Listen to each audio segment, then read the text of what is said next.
Hello friends, welcome back on my YouTube channel RJ classes. तो चलिए बिना time को वेस्ट किए हुए स्टार्ट करते हैं। आज मैं पोइट्री सेक्शन का एक चैप्टर है जिनका नाम है माय ग्रैंड मदर हाउस। मैं उस चैप्टर को लेकर आया हूं, तो चलिए स्टार्ट करते हैं। बहुत ही इंटरेस्टिंग चैप्टर है। हमारा वीडियो पसंद आए तो लाइक कीजिए, सब्सक्राइब कीजिए, अपने दोस्तों को शेयर भी कीजिए। ठीक है दोस्तों, आप लोग शेयर नहीं करते हैं। और यदि किसी तरह का कोई प्रॉब्लम होता है तो कमेंट सेक्शन में कमेंट कीजिए। तो चलिए स्टार्ट करते हैं। चैप्टर का नाम है माई ग्रैंड मदर्स हाउस, मेरी दादी माँ का घर। My grandmother's house has been written by Kamala Das. जो ये चैप्टर है माई ग्रैंड मदर हाउस, वो किसके द्वारा लिखा गया है? तो कमला दास के द्वारा लिखा गया है। Kamala Das was born on 31 March in 1934. Kamala Das was born on 31 March in 1934. Kamala Das का जन्म 31 मार्च 1934 ईस्वी में हुआ था। She was a poet and short story writer. वह एक कवि और शॉर्ट स्टोरी राइटर भी थे। She has earned a respectable place in both English and Malayalam literature. उन्हें इंग्लिश और मलयालम लिटरेचर में यानी दोनों में ही आदरणीय स्थान प्राप्त हुआ था। हर ऑटोबायोग्राफी, उनकी जो ऑटोबायोग्राफी था, पब्लिश इन 1976। कब छपा था? 1976 में छपा था। क्रिएटेड क्विट ए स्टेज, जो तहलका मचा दिया, इन 1984 में। She was shortlisted for the Nobel prize for literature. उन्हें शॉर्ट लिस्टेड में उनका नाम आया नोबेल प्राइज के लिए। ठीक है। Her important volumes of verse in English include summer in Kolkata. जो उनका महत्वपूर्ण तथ्य था, जो वॉल्यूम था उनके द्वारा जो लिखा गया था, वो क्या है? तो समर इन कोलकाता, जो 1963 में छपा था। सीरेंस, जो 1964 में पब्लिश हुआ था। द डिसेंडेंट्स 1967 में हुआ था। The old play house and other poems 1973 में छपा था। द एंटमेटल पोएम्स, जो 1985 में छपा था। Only sand knows how to sing, जो 1996 में छपा था। एंड यस अल्लाह 2001 कब छपा था? 2001 में। Kamala Das poetry is a primarily autobiographical. जो कमला दास की जो कविताएं होती थी, मुख्य रूप से ऑटोबायोग्राफिकल होती थी, आत्मजीवनी पे लिखा हुआ करता था। And her theme is love of a lonely heart. उनकी जो थीम होता था, टॉपिक होता था, वो अकेलापन प्रेम पे होता था। Love of a only heart, love of a lonely heart, अकेलापन का प्रेम पे होता था। Love with never ending passion, lust, greed and hunger. कहता है वैसा प्रेम जो कभी इच्छा, लालच, भूख पर कभी पूर्ण नहीं हो सकता। किस पर? कभी इच्छा, लालच, भूख पर कभी पूर्ण नहीं हो सकता है। दैट नेवर सेट येट, जो कभी संतुष्ट नहीं हो सकता है। She is known for sexual adventure in her writing. उन्हें जो है उनके राइटिंग में, उन्हें सेक्सुअल एडवेंचर के नाम से जाना जाता है, लैंगिक साहस के नाम से जाना जाता है। For her love hardly ever goes beyond sex and lust. कहता है कि उनकी जो प्रेम है, जो शायद ही कभी लिंग पर या तो वासना पर बहुत मुश्किल से जाता है। Which even reach the point of nescience. यही जो कारण है, यही वह कारण है, यही वह वजह है कि ये बार बार, ठीक है, तो ये क्या कहता है? Which even reaches the point of nescience and is reborn again and again with the new vigour. यही वह वजह है कि ये बार बार नए प्रतिष्ठा में स्थापित हो रही है। अगेन एंड अगेन, बार बार नए प्रतिष्ठा में स्थापित हो रही है। Kamala Das reveals a commendable mastery of phrase and control over rhythm. Kamala Das reveals है यानी पकड़ है उनको, कमेंडेबल मिस्ट्री ऑफ फ्रेज पे, किस पे?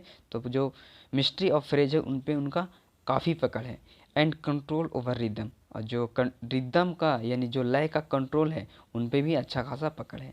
The word are often painted, शब्द को वे अक्सर चित्रित करती है। And the rhythm is marvellously almost feverishly alive. उनकी जो लय होती है वो शानदार तरीक़ा से जीवंत होता है। उनकी जो लय होती है कैसा होती है? शानदार तरीके से जीवंत होता है। ठीक है, तो चलिए अब चैप्टर की ओर चलते हैं। माई ग्रैंड मदर हाउस, मेरी दादी माँ का घर। देखिए जो राइटर हैं वो अपना दादी माँ के घर को याद करते हैं, जो अभी वहाँ पर जो राइटर नहीं रहती है। राइटर कहीं अभी मैरिड है तो अपने ससुराल में रहती है। तो चलिए स्टार्ट करते हैं। There is a house now far away, कहता है अब वह घर बहुत दूर है। फार अवे मतलब बहुत दूर। अब वह घर बहुत दूर है। Where once I received love, जहाँ मैं मुझे प्यार मिलता था, जहाँ मैं प्यार पाती थी।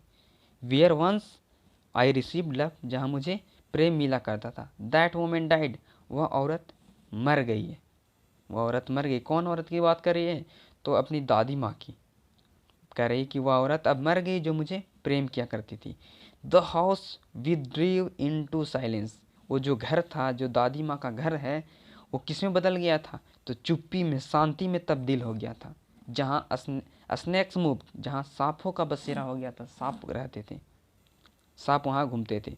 Among books I was then too young, वहाँ काफ़ी सारी किताबें थी, उस वक्त मैं बहुत छोटी थी। टू रीड, पढ़ने के लिए बहुत मैं छोटी थी उस वक्त, बहुत सारी किताबें थी। और अभी वो किताबें क्या हैं? तो सांप घूम रहे हैं। In my blood turn cold like the moon, और मेरा जो खून खून होता था, मेरा जो ब्लड होता था, वो चांद का जैसा, जैसे चांद का जो प्रकाश होता है, ठंडी प्रकाश, उस तरह से मेरा जो ब्लड होता था जम जाता था। किसके जैसा? चांद के जैसा। देखिए लाइक जो है सिमली का प्रयोग किया है। सिमली और मेटाफोर जानते होंगे, तो इसमें लाइक सिमली का प्रयोग किया है। तो जो मेरा खून है, चांद के जो रोशनी होता है, ठंड होता है, जो प्रकाश होता है, उसके जैसा मेरा ब्लड जो है जम जाता है, ठंड पड़ जाता है। How often I think of going, मैं कई बार, मैंने अक्सर सोचा कि मैं वहाँ जाऊँगी। ठीक है, मैंने जाने के लिए, मैं अपने दादी माँ के घर जाने के लिए कई बार, क्योंकि अभी जो लेखक हैं, जो राइटर हमारे हैं, मैरिड है तो अपने ससुराल में रहती है, दादी माँ के घर में नहीं रहती है। तो वो कह रहे हैं कि कई बार हमने सोचा दादी माँ के घर में जाने के लिए। देयर यानी वहाँ, to peer through blind eyes of the windows, कहता और क्या करती मैं खिड़की से झांकने के लिए, उसके अंदर क्या है देखने के लिए, उस खिड़की से झांकने के लिए। और just listen to the frozen air, और जो उसमें जमी हुई हवा है उसको सुनने के लिए मैं क्या करना सोची? वहाँ जाने के लिए सोची। और इन ए विल डिस्पेयर, और जहाँ तो दुष्ट दुष्ट जो जंगली निराशा छाया हुआ है, जो दुष्ट प्रभाव पड़ा हुआ है उस घर में, जो अंधेरा है, pick and armful darkness to bring it, और मैंने सोचा, मैं सोचती कि मैं उसका जो अंधेरा है, वहाँ का जो अंधेरा है, डार्कनेस है, मैं उसको अपने हाथों में पकड़ के मैं यहाँ लेके आऊँगा। ब्रिंग इट, मैं उसे यहाँ लाऊंगा। Here to lie behind my bedroom's door like a brooding dog, कहता कि जब मैं वहाँ छोटी थी, जब मैं वहाँ रहा करती थी, तो जब मैं अकेला हुआ करती थी उस वक्त, तो मेरा जो घर का दरवाज़ा होता था, मेरा बेडरूम का जो दरवाज़ा होता था, तो वो जब हवा का झोंका चलता था तो वो ऐसा आवाज़ करता था मानो कि कोई कुत्ता भौंक रहा है। तो मैं वहाँ डर जाए कि क्या करती थी। ठीक है, उस वक्त जो दरवाज़ा होता है सिकड़ी का हुआ करता था, उसमें लॉक, तो थोड़ा लूज हुआ करता था, तो हवा चलने पे क्या होता है, वो मतलब आवाज़ करता है, तो वो जैसे लेखक को लगता था कि कोई कुत्ता भौंक रहा है। You can not believe darling, प्यारे तुम, आप विश्वास नहीं कर सकते। ये देखिए, आप लोग को कह रहे हैं प्यारे, जो इस किताब को पढ़े उनको डार्लिंग कह रहे हैं कि प्यारे आप विश्वास नहीं कर सकते। कैन यू, क्या आप कर सकते हैं विश्वास? That I lived in such a house, कि मैं ऐसे घर में रहा किया करती थी। एंड वॉज प्राउड, लेकिन मुझे गर्व था इस घर पे। एंड लव्ड, और मैं इसे प्रेम भी किया करती थी, इस घर से मैं बहुत प्रेम किया करती थी, क्योंकि मुझे यहाँ प्रेम मिला करता था। मेरी दादी माँ बहुत प्रेम करती थी। आई हु हैव लॉस्ट, अब मैं वो हूँ जो सारा चीज़ को खो दिया हूँ, इस चीज़ को क्या किया हूँ? खो दिया हूँ। My way and beg now at a stranger's doors to receive love, और मेरा भी ऐसा रास्ता है, मैं स्ट्रेंजर, अजनबियों के दरवाजे पे मैं क्या करती हूँ? भीख मांगती हूँ प्यार पाने के लिए भीख मांगता हूँ। At least in a small change, और थोड़ी सी बदलाव मेरे जीवन में परिवर्तन हो गई, कम से कम थोड़ी सी परिवर्तन मेरे जीवन में हुई है। देखिए, जो राइटर हैं वो अपनी दादी माँ को याद कर रहे हैं, और इसी चीज़ को इसमें दिखा रहे हैं कि वो अकेलापन महसूस कर रहे हैं। राइटर वो अपनी दादी माँ को याद कर रहे हैं, यानी जब कोई व्यक्ति बिछड़ जाता है तो बाद में कैसा उनका याद किया जाता है, तो इसमें जो हमारा राइटर बता रहे हैं।